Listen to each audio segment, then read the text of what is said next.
Discovered my husband cheating with my sister, divorced him and cut off toxic family. I discovered that my husband was cheating with my sister. I divorced him and went no contact with my toxic family. Years later, things took an unexpected and painful turn. I was married to Ryan, my husband, a 32-year-old man, for 6 years. I believed we had a strong and stable relationship. Like any couple, we experienced our fair share of drama over the years, but we worked through it and came out stronger. I thought we had a loving and supportive marriage, the kind that could weather any storm. That belief held firm until about 8 months ago. Everything began to shift when my younger sister, Star, who is 28 years old, moved back to our hometown. She had been living in Florida since she was 18, and her return came under less than ideal circumstances. Star's long-term boyfriend had broken up with her and moved to a new city, leaving her completely stranded.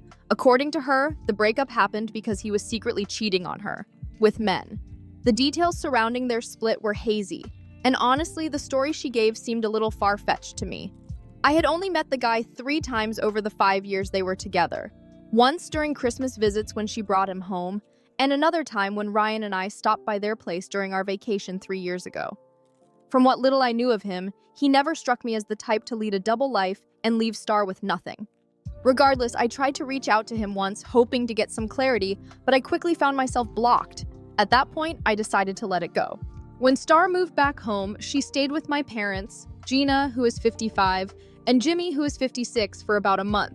She struggled to find work, and I tried to help her out by suggesting that Ryan, being in a higher position at his company, might be able to pull some strings for her. Ryan obliged, and soon Star landed a job in his department. The position was perfectly aligned with her qualifications, and I felt good about being able to help her get back on her feet.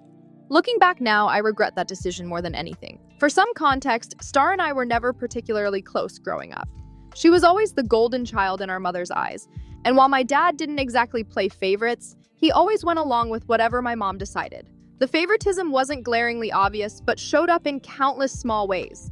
For example, when we both turned 16, we each got cars. Mine was an 8-year-old Dodge Neon, while Star got a nearly new Mitsubishi Eclipse.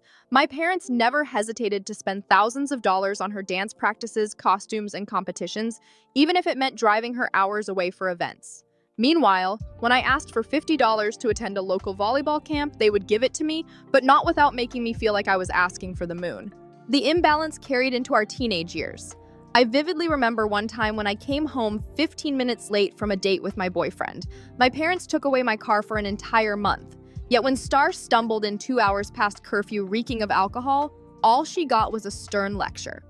By the time she left for college and decided to stay in Florida, I wasn't particularly sad to see her go. When Star moved back and started spending more time at my house, I thought she might be trying to mend our relationship. At first, it seemed nice, almost like she wanted to reconnect. But then I began noticing how familiar she and Ryan were becoming. They had long, animated conversations about seemingly everything. Inside jokes started forming between them, and whenever I tried to join in, they would brush me off, saying it was just a work thing. I asked Ryan about it, and he reassured me that they simply had a lot in common and were collaborating on several projects at the office. I wanted to believe him. Then came the first real red flag. I began noticing that Star was at our house more and more, often while I was still at work. Ryan and I had different schedules. He worked a traditional 8 o'clock a.m. to 4:30 p.m. job, while my hours were 10 o'clock a.m. to 7 o'clock p.m. One day, I came home to find her there again. When I asked why, she casually explained that she and Ryan had work stuff to handle. It became a pattern that made me increasingly uncomfortable. 2 months ago, I noticed something that made me question my sanity. I always make the bed every morning before heading to work, ensuring the pillowcases face a specific way. That evening, Star came over, had dinner with us, and left for my parents' house. When I went to bed, 2 of the pillowcases were reversed. I asked Ryan if he had been in bed that day. He looked startled but denied it, claiming I must have made a mistake. His reaction was unsettling. I started digging for answers. I went through his phone and laptop in secret but found nothing incriminating. Then again, why would they need to text? They worked together for 8 hours a day and spent time together after work. The lack of evidence only made me feel more paranoid, like I was losing my grip on reality. The final straw came 2 weeks ago when my parents invited us over for dinner. Everything seemed fine until I saw it. Ryan walked past Star, and she lightly grabbed his arm. He turned toward her, and she whispered something. Then they pressed their foreheads together briefly, a gesture so intimate it sent a chill down my spine. Ryan jolted upright and continued walking, but Star caught my eye, smiled smugly, and returned to what she was doing, and I felt sick. The mountain of red flags was undeniable. I wanted to believe that I was overthinking, that my fears were unfounded, but deep down, I knew better. I have loved Ryan since I was 21, and the thought of losing him to my own sister was unbearable. I decided to confront him during a weekend getaway I had planned for us. I needed the truth, no matter how much it hurt. Update 1. You were all right, and my world is absolutely destroyed. This past weekend was meant to be a little adventure for the two of us, a chance to reconnect and enjoy each other's company. It started as a perfect Friday night. We had drinks, danced the night away, and shared an intimate evening together. It felt like things were normal, or at least I wanted to believe they were. The next day was supposed to be more of the same. A relaxed morning, a lazy day with plans to enjoy our time together. I almost kept quiet. I almost let the nagging thoughts in my head stay unspoken because I desperately wanted to believe I was wrong. But I wasn't wrong. As we were getting ready to start our Saturday, I asked him point blank, "Are you having an affair with my sister?" The words felt like they didn't even belong to me, like someone else was speaking them. He didn't deny it, he didn't try to lie, his eyes welled up with tears, and he simply said, "Yes." My heart shattered into a million unrecognizable pieces. I couldn't breathe, I couldn't think. Somehow I managed to ask him why. His response was pathetic. He said he was sorry that he never meant for this to happen. He claimed they just clicked and that things spiraled, first a kiss, then more. Hearing it all was like living through a nightmare I couldn't wake up from. Then I asked the question I had been dreading. "Have you been sleeping with her in our bed while I was at work?" He turned his head away in shame, and that was all the answer I needed. I couldn't be there anymore. I grabbed my purse and walked out the door. I didn't take anything else, just my dignity or whatever was left of it. I got in my car and drove straight home.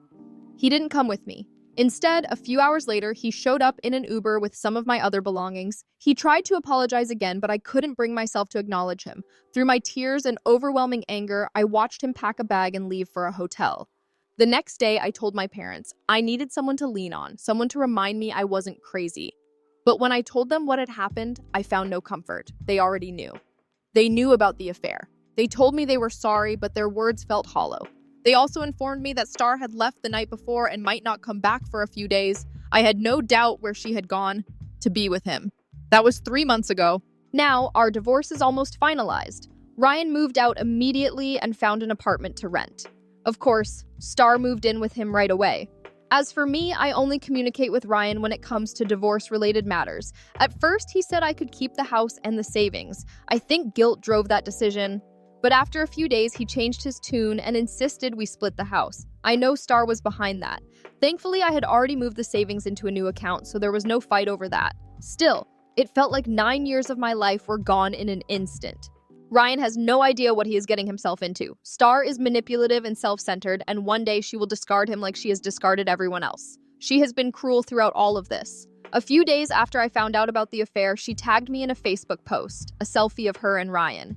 He was kissing her cheek from behind, and the caption read, "Feeling loved." It was revolting.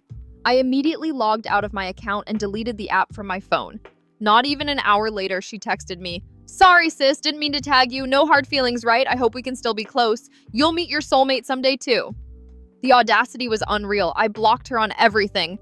My parents have been no better. They pretended to be supportive at first, but when I told them I was going no contact with Star and Ryan, my mother had the nerve to say, "I'm sorry this happened, but your sister deserves to be happy too. You'll meet someone and we can put all this behind us." I was furious. I told her about Star's disgusting Facebook post and the vile text she sent me. My mother's response? "Well, you shouldn't be on that stuff anyway." My father? He just sat there, silent as usual. When I asked him directly what he thought, all he said was, "I agree with your mother," and walked out of the room. That was it for me. I am done with all of them. I have gone full no contact with my family. The house will sell soon, and I am planning to move to another state. I haven't told them where or when, and I have no intention of doing so. I just want to leave all of this behind and start fresh. To be honest, I wish them all the worst. They deserve each other. Update 2? Hi everybody. I know it has been 4 years since my last update, and wow, what a whirlwind it has been. A lot has happened, and honestly, I never expected to be where I am now. Let me start by giving you an update about myself because there is a lot to catch up on. First off, I am recently engaged. Yes, you read that right, engaged. It has been a journey to get here, let me tell you. After everything that went down with my ex-husband and my sister, not to mention the complete abandonment by my parents, I was pretty much done with relationships for a while. When I first moved here to Minnesota, I tried dipping my toes back into the dating pool. My first date was mediocre at best. The guy seemed decent at first, but he turned out to be an absolute nightmare, a self-absorbed jerk who made me swear off men entirely. I hit my breaking point after that and decided to focus on myself. That's when therapy became a lifeline for me. Therapy was not easy. It dredged up so much pain and forced me to confront all the betrayal, trauma, and abandonment I had been carrying. It was a grueling process, but I worked through it, and somewhere along the way, I began to heal. A little over a year into my journey, I met James, a 37-year-old chef who completely changed my life. Funny enough, James shares the same first name as my dad, which I find kind of ironic, but that is where the similarities end. James is kind, thoughtful, and genuinely supportive, a complete 180 from anything I've ever experienced. He and his twin brother, Jack, run a restaurant and bar together, and it is thriving. I am so excited to build a future with him. But enough about me, let's get to the audacity that my family brought into my life. About 9 months after I went no contact with them, they somehow managed to track me down. Mind you, I had gone to great lengths to keep my location private. Only a handful of trusted friends and close cousins knew where I lived. So imagine my shock when I came home one day and found a wedding invitation in my mailbox. It was for Ryan and Star. Yes, that Ryan and Star. The invitation included a nauseating photo of them hugging in a sunflower field, along with a letter from my parents that I can only describe as peak delusion. The letter went something like this: "You need to forgive and put all this behind us.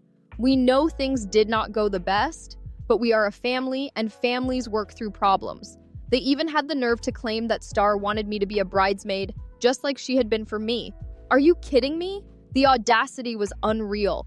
Reading that letter reopened so many old wounds. I was back in therapy for weeks because of it. While I can laugh about it now, back then it was devastating. I did not respond to the letter or the invitation.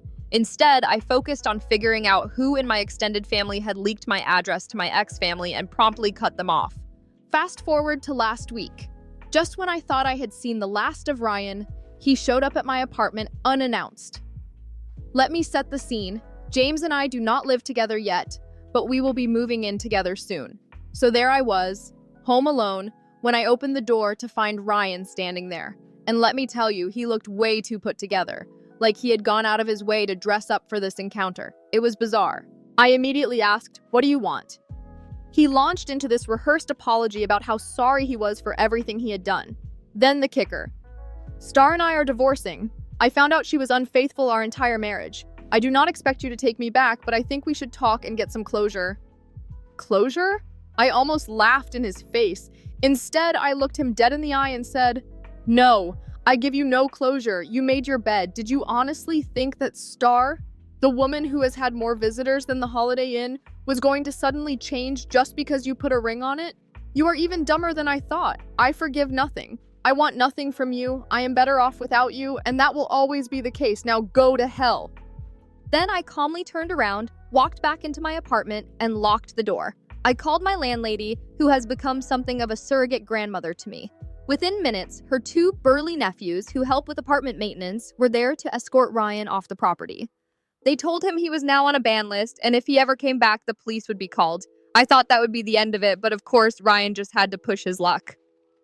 The very next evening, I was at James's restaurant, enjoying my usual routine of hanging out while he managed the place. I have grown close to the staff, many of whom are James and Jack's family, and it feels like the kind of family I always wished I had. Out of nowhere, Ryan walked in and sat at my table. James noticed immediately and came over to check on me. He recognized Ryan from photos I had shown him and asked if I wanted him to kick Ryan out. I told him, "Not yet, I have a few questions." Ryan, ever the opportunist, seemed to think this was a win for him. I asked about his divorce from Star purely out of morbid curiosity. He admitted she had been cheating on him with at least 2 married men. Classic Star. When I asked if she got half his assets, Ryan smugly replied that he had stayed in the marriage long enough to stash away savings and sell off some assets, so she only got a fraction of what she could have taken. Turns out Star had to move back in with my parents. I let that information sink in, then said, "Thanks for the update, you can go now." James did not need further prompting. He told Ryan to leave and warned him never to come back. Ryan tried to protest, but the entire restaurant staff was glaring at him, ready to back James up. Defeated, Ryan slunk out the door. That was the last I saw of him, and I sincerely hope it stays that way. Later that night, James's family called to check on me and insisted I stay with him for a few days just to be safe. Their kindness was overwhelming. For the first time in my life, I feel truly cared for, and it is a feeling I will never take for granted. Hopefully, this is the last chapter of Ryan's drama. If not, I am ready for whatever comes next. Update 3. Hello, everyone. I honestly did not think I would have another update to share, but here I am with more news. First, a little about me. I am now a 41-year-old mother of 2 wonderful boys. One is 6 years old, and the other is 2 years old. Life has been busy, but incredibly fulfilling. James and I are doing really well as a couple, and our relationship has only grown stronger over the years. Professionally, I have settled into my role as a part-time office manager for the restaurants. I also wear another hat as a semi-successful, self-admitted gem in the world of small business management. Speaking of the restaurants, James's cousin joined the business a few years ago, and together we took a big leap and opened a second location 3 years back. It has been a whirlwind of hard work and late nights, but with all 3 of them, James, his cousin, and myself, staying deeply involved in the operations of both locations, we have managed to turn it into a thriving business. The success of our venture has not only allowed us to grow financially, but has also given each of us the flexibility to carve out some personal time, which, as any business owner knows, is invaluable. On a more personal note, looking back, I am fairly certain I became pregnant while staying with James after his parents insisted I do so during the aftermath of my last update. It was a chaotic time, but their support, albeit a little pushy at first, turned out to be a blessing in disguise. Now, his parents joke that they always planned for this to happen because they secretly wanted to be grandparents all along. They even say it was all part of their grand master plan, which makes us laugh every time. Life might not be perfect, and it certainly did not go according to the script I had imagined years ago, but I can honestly say I am happy. We have come such a long way, and I feel deeply grateful for where we are now. Thank you all for sticking with me through this journey. Now for the update 4. After the last time Ryan tracked me down, I knew it was only a matter of time before someone else from my family, whether it was my parents, my sister, or maybe even an aunt or uncle, would show up. It was not an if, but a when. Still, it did not happen immediately, which lulled me into a bit of a false sense of security. I began to relax. I leaned on the support system I had built around me, which included my husband, some close friends, and James's incredibly supportive family. They made me feel safe, like I could breathe again after years of suffocating under the weight of my toxic family. Eventually, I even ventured back onto social media. Despite staying completely no contact with my immediate family and most of my extended family, I was not naive. I knew that if they really wanted to, they could figure out a way to find me. Still, I convinced myself that they might let me be. For a while, it seemed like they had. It was not until after the birth of our first child, a beautiful, healthy baby boy, that I got the first message. It was from my mother. I stared at the notification for what felt like an eternity, my heart racing as I debated whether to open it. Against my better judgment, I did. The message was as infuriating as it was predictable. She offered what could only be described as a half-hearted apology. She mentioned forgiveness, and then casually inquired about her grandson, as if we were still a family who shared milestones and joy. I was furious. The audacity of her calling my child her grandchild was beyond insulting. I was not about to let her rewrite history to suit her narrative, so I responded. And perhaps I was more brutal than necessary, but I do not regret it. My reply was direct. You do not have any grandchildren. I am not your daughter, and therefore my children have no relation to you. If you want grandchildren so badly, maybe you should encourage Star to get out there and do what she does best. Then I blocked her. Of course, that was not the end of it. My mother created new accounts and attempted to contact me repeatedly. Each time I deleted the messages and blocked her again. For months, I thought that would be enough. It was not. The messages escalated. Suddenly, I was being bombarded with friend requests, direct messages, and emails. Please to reconsider, all centered around missing out on the grandkids' lives and wanting to make amends. I read some of them out of morbid curiosity, but they all sounded like the same hollow sob story. I knew better. I had no intention of letting any of them back into my life, let alone my children's. I had drawn a line in the sand, and I was not going to erase it just because they felt entitled to a relationship. Then something unexpected happened. My sister Star began reaching out to me directly. Her messages were brief and cryptic, but they carried a desperation that was hard to ignore. She said she needed to speak with me. That was it. No explanation, no context, just a repeated request to talk. After 3 weeks of her persistent messages, I decided to hear her out, though on my terms. I agreed to a Zoom call. Just me, no kids involved.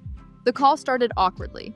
As soon as the video connected, my parents and Star were all there, sitting together like some kind of intervention team. Predictably, the first thing they asked was to see the kids. I shut that down immediately. That's not happening, I told them. They already have 3 grandparents, James's mom, dad, and grandma, and they do not need any more. The mood shifted. They seemed disappointed, but I got the sense that their real agenda had not yet come to light. Star looked terrible. She was pale, thinner than I remembered, and had dark circles under her eyes. My parents, too, looked older, more worn down than I expected. It made me wonder if there was something deeper going on. Then the apologies started. They came all at once, like a floodgate had opened. Star admitted she was wrong for what she had done and claimed she deeply regretted the hurt she caused. My parents echoed similar sentiments, with my mom going on about the importance of family and looking out for one another. I let them talk, though I was not moved by their words. When they finally finished, I stared at them and asked bluntly, "Is that all? If so, I am going to go." That is when everything changed. The facade dropped, and the real reason they had been so desperate to contact me came tumbling out. Star's health was failing, her kidneys were in bad shape, and she needed a transplant. The doctor said a family member would be her best chance for a match. That was why they were so desperate to find me, not to apologize, not to reconnect, but to see if I could save her life. I was stunned, though not surprised. I looked directly at them and asked, "So this is why you are here? You want me to save her? After everything she did to me? After my husband wasn't enough, now you want me to give her a body part too?" My mother snapped. "Stop being like this," she shouted, tears streaming down her face. "All of that was a long time ago. I know you hate us, but she is going to die if she does not get a transplant soon. Is that what you want? For your own sister to die?" I stayed silent, letting her words hang in the air. My father, who had barely spoken up until this point, finally chimed in. His voice was quieter, but the plea in his tone was undeniable.